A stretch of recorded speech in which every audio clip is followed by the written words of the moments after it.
نحمده ونستعينه ونستهديه ونسترشده ونعوذ بالله من شرور أنفسنا ومن سيئات أعمالنا من يهدي الله فهو المهتدي ومن يضلل فلن تجد له وليا مرشدا وأصلي وأسلم على المبعوث رحمة للعالمين سيدنا محمد عليه أفضل الصلاة والسلام. I hereby bear witness that there is no God worthy of worship but Allah, and I bear witness that Sayyidina Muhammad ﷺ was his messenger, that he delivered in the best possible way. It is stated in the Quran, يا أيها الناس اتقوا ربكم الذي خلقكم من نفس واحدة وخلق منها زوجها وبث منهما رجالا كثيرا ونساء واتقوا الله الذي تساءلون به والأرحام إن الله كان عليكم رقيبا. O mankind, be mindful of your Lord who created you from a single soul, and from it he created its mate, and through both he spread countless men and women, and be mindful of Allah, in whose name you appeal to one another, and honor family ties. Surely Allah is watchful over you. This is a message for all of us to seek piety. Another verse, حَسِبَ النَّاسُ أَن يُتْرَكُوا أَن يَقُولُوا آمَنَّا وَهُمْ لَا يُفْتَنُونَ. So, do people think that they will be left to say we believe and they will not be tried, tested? وَلَا تَحْسَبَنَّ الَّذِينَ قُتِلُوا فِي سَبِيلِ اللَّهِ أَمْوَاتًا بَلْ أَحْيَاءٌ عِندَ رَبِّهِمْ يُرْزَقُونَ. Never think of those who are killed in the cause of Allah as dead. In fact, they are alive with their Lord, well provided for. Today's khutbah is about hope. And in this dark time that we are seeing in Palestine and the oppression against our people there, we have to think of hope. This is what follows the hardship. We are all living between our own goals, being for this dunya over the akhirah, and fear of Allah. We fear Allah, and we have faith in Allah, and we have hope that keeps us going and keeps us strong. So if we speak a little bit more, we have our main goal should be the Jannah. Ultimately, this is the only goal, and to reach our goal in this dunya, we have to seek periodical goals to achieve that ultimate goal. So our goals in this dunya have to be always towards that direction. We should fear the punishments from Allah. We come to a prayer, we do the worship, we do so and so here and there, but without fear, this will not be 100% sincere to Allah, and without fear, we will feel confidence that Allah is accepting what we are doing, and this is a wrong thing to have. We always have to fear Allah to be sincere in what we do. We have to have faith in our heart that inshallah Allah will accept. Allah had brought us into this dunya to worship Him, so we have to have sincerity in what we do, and we have to be sure that Allah will always accept for us. This is husn al-dhan in Allah. This is our belief in good intentions towards Allah. We hope that Allah will keep us on the right path. This is a very important hope, that we have to always be on the right path, and hope that Allah will keep us there. We shouldn't be happy that we are there. We have to ask Allah to keep us there. We have to always ask Allah to let us fulfill the role of humanity on this earth, to be His Khalifa, to spread around this earth the message of Allah. And of course, we will discuss all of this, but with the reflection over our brothers in Palestine and what they are doing there, and through their suffering. So if we concentrate more on our hope, we hope that Allah will grant us the Jannah, and the Jannah always comes through the mercy of Allah, so we should always hope that we are within this mercy of Allah. We have to seek Allah's forgiveness so that we don't end up in the hellfire, and we should seek from Allah to be away from adab al-qabr, from the punishment in the graves. And a big aspect of the hope is dua. Dua is a very strong weapon, and it's something that for us is totally intangible. We do not know. We ask Allah and we don't know Allah will accept or not accept. We don't know, but still, we as Muslims, we have to do this and to be strong in that. For our brothers in Palestine, they are living with, like us here, between those. They are living in the fear of being bombed. They are living with hope in Allah, that Allah will give them the strength to keep strong and to continue in their struggles against one of the strongest armies. And they know that the dunya that they are living in is just a station from one point to another, but we have to go through the dunya from the birth to the death. Dunya is in between, inshallah, for us to end up in the Jannah. They understand the meaning of no ear have ever heard, no eye have ever seen, and what cannot be imagined by humans, which was the description of the Jannah. So they understand this. This is what is giving them strength. They understand that this dunya is more or less meaningless, and they are hopeful. In the mercy of Allah, they are hopeful that inshallah Allah will grant them al-Jannah inshallah in akhirah, and will accept the martyr.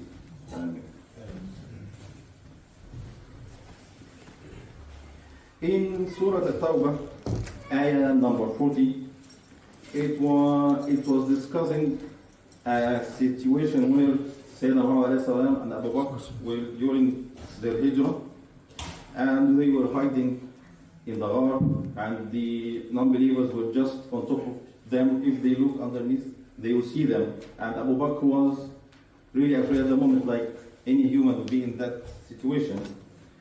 And Sayyidina Muhammad, subhanAllah, he had this faith in Allah and hope that Allah will not forsake them. And he told him, what do you think of two? Allah is their third. مَا ظَنُّكَ بِاثْنَيْنِ اللَّهُ ثَالِثُهُمَا. And in the ayah it is said, لَا تَحْزَنْ إِنَّ اللَّهَ مَعَنَا.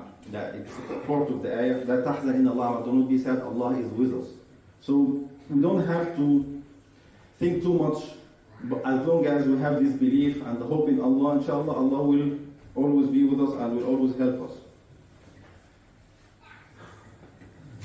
The importance of instilling hope inside us, even in the dark time, is important because it gives us the ability to build for tomorrow. If you don't have hope, no one will think about tomorrow. Okay, let me die at the end of this dunya, and that will be the end of it. But we hope that Allah will grant us Jannah. We hope that we do succeed in this dunya, or we don't. As long as it is done for the sake of Allah, we don't know the reward of it. It is what makes a farmer do his job. He is seeding something today for him to crop it in 6 months or so. For a merchant to trade, I am paying my money today to make a profit like 2-3 months later. A patient to take a medicine might be painful, might be not tasting well, but still they have this hope, and they have that hope that inshallah things will get better tomorrow. So they do this because this is how humans operate. We operate for thinking about tomorrow, after tomorrow, and this is what makes us do the planning. So if we always to be hopeful in Allah, we will think about tomorrow and after tomorrow. For us to have hope in Allah's mercy and Allah's ajr, this encourages inside us the patience. The patience is a very strong virtue. So for us to have patience, if we do not have hope in Allah or the hereafter, so the patience will not be as strong as it should be, inshallah, and it will give us also the tawakkul, to be reliant entirely on Allah. Still, we have to do our part, but we know that the result ultimately comes from Allah. In our own worship as well, for us to do Qiyam al-Layl, to do Ramadan, to do Zakat, and so and so. So for us to keep doing these things, we have to have hope that Allah will accept. I will be, inshallah, among those that Allah will grant the Jannah, and so on. So this gives us the strength to continue. And this is something that the media have been trying to destroy inside our brothers in Palestine, that they always try to stress that there is no way back. There is no way back for them to go back to their own homes where they were living before the 7th of October, before the attack started in Gaza. They want them to feel that this is the end of it, they will be living like refugees forever, and it's another chapter of Palestinian refugees. But alhamdulillah, our brothers there, they are showing strange strength, subhanAllah, that we are not leaving our land no matter what happens, we are staying in our land. So they are hopeful in Allah and Allah alone. We have examples of when prophets had hope in Allah and Allah was there for them. Our Prophet ﷺ, he lived in Mecca for 13 years before he was ordered to do hijrah. During that time, he was hopeful that his tribe in the city that he loves most, which is Mecca, they will be Muslims and he will live there, but it didn't go as he wished. It went as Allah has already written. So he was ordered to go to Yathrib, which is in Medina today, and from there, alhamdulillah, Islam grew and grew. So he was hopeful in Allah, and Allah gives him the victory in a different way. Ibrahim والسلام, was thrown in the fire because he was saying La ilaha illallah, and his people did not believe that, so they prepared a fire for 3 days, and it was just one of the biggest fires that he has seen himself, for him to change his statement. But he was hopeful in Allah, he believed in Allah, so there was no way that he's going to change his word. And subhanAllah, after he was saved from this fire, he said these were the best 3 days of your life. Brothers, can I please ask you to come forward to make space for the camera? Thank you. Another strong example was for Moses والسلام, when he was fleeing with Bani Israel from Egypt, and they were followed by the pharaohs, and they ended up in front of the sea, and their biggest army on earth at the time was behind them. And his people asked him, Moses, what can we do?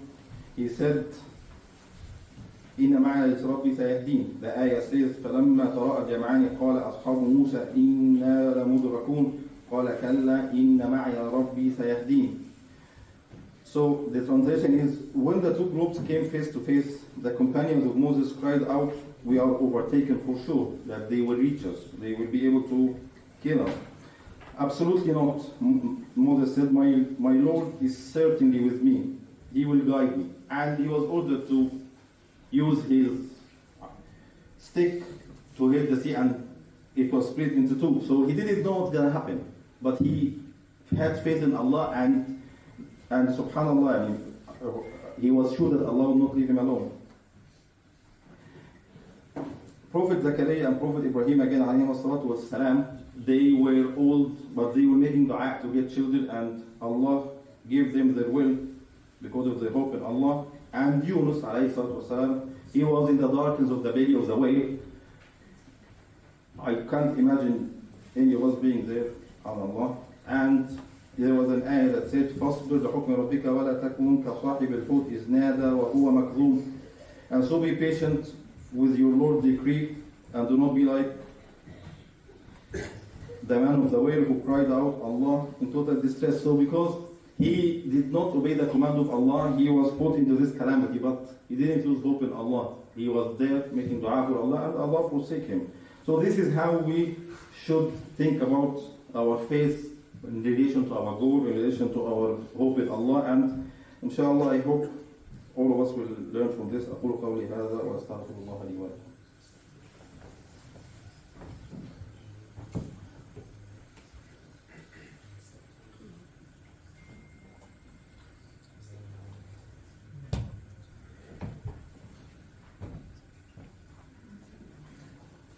I bear witness that there is no God but Allah, who is worthy of worship, and Sayyidina Muhammad is his final messenger.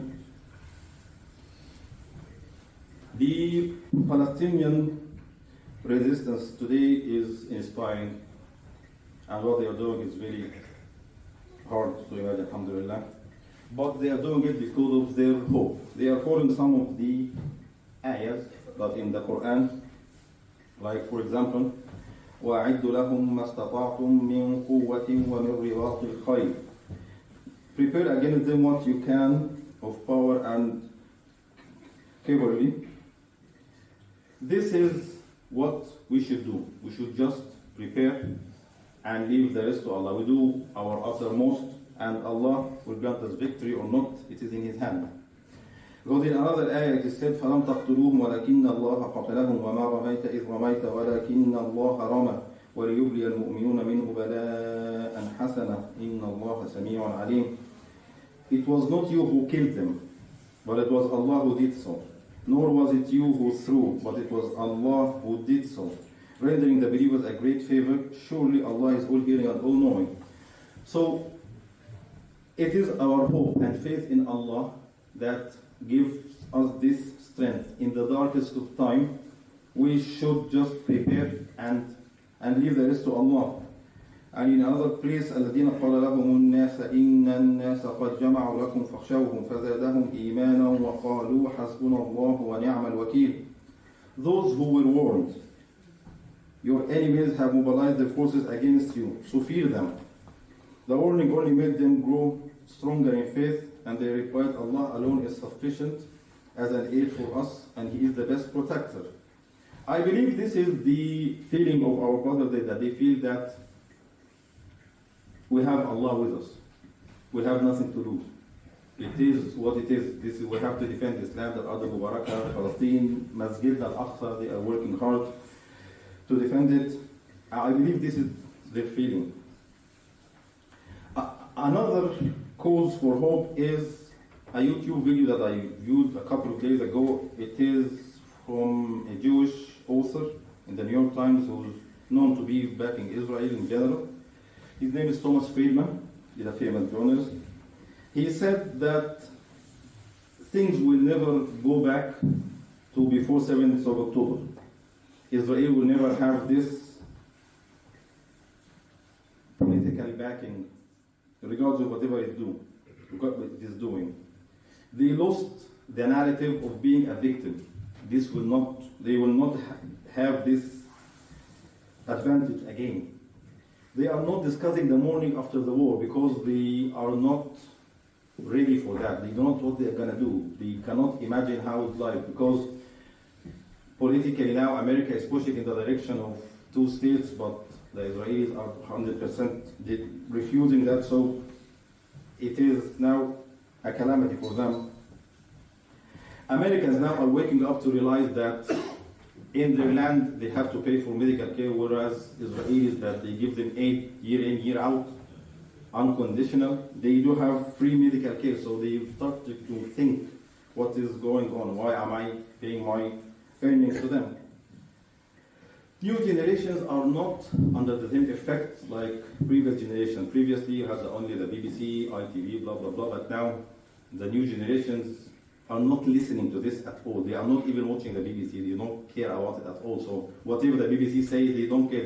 They get first-hand information.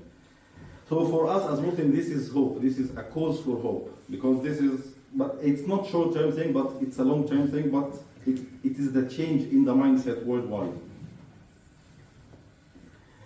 Another thing that should be a cause for hope for us is the ethical dilemma of the West. Historically, they were claiming that they have the ethical high ground, that we are there. Brothers, can I ask please to come forward again? Alhamdulillah, this is nearly full, so if you can squeeze yourself and make more space. They always claim that they have the ethical background. What they do is the ethical thing, and whatever anybody else is doing is not good. So, but now with the double standard, we are seeing this. We are losing this ground. Like now in the United States, they have this security bill that is aid bill that is being discussed. It has on one hand, the aid for Ukraine and the aid for Israel going together. 61 billion going for Ukraine and 14 billion going for Israel. So the narrative is Ukraine and Israel on one side, and Russia and Palestine on the other side, which doesn't make sense.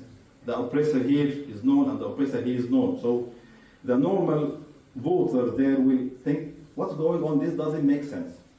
So the normal voter will look for a different political party to go for, but they will not be able to find. So probably new political bodies will evolve. Another thing, that they are attacking the Yemen because the Yemenis are asking for humanitarian aid to go into Gaza. They are not asking for a free Palestine. They are asking for a free Palestine from the river to the sea, they have been now declared as a terrorist group because of asking for humanitarian aid. That still doesn't make sense for the normal reader or the normal person who's following the international news.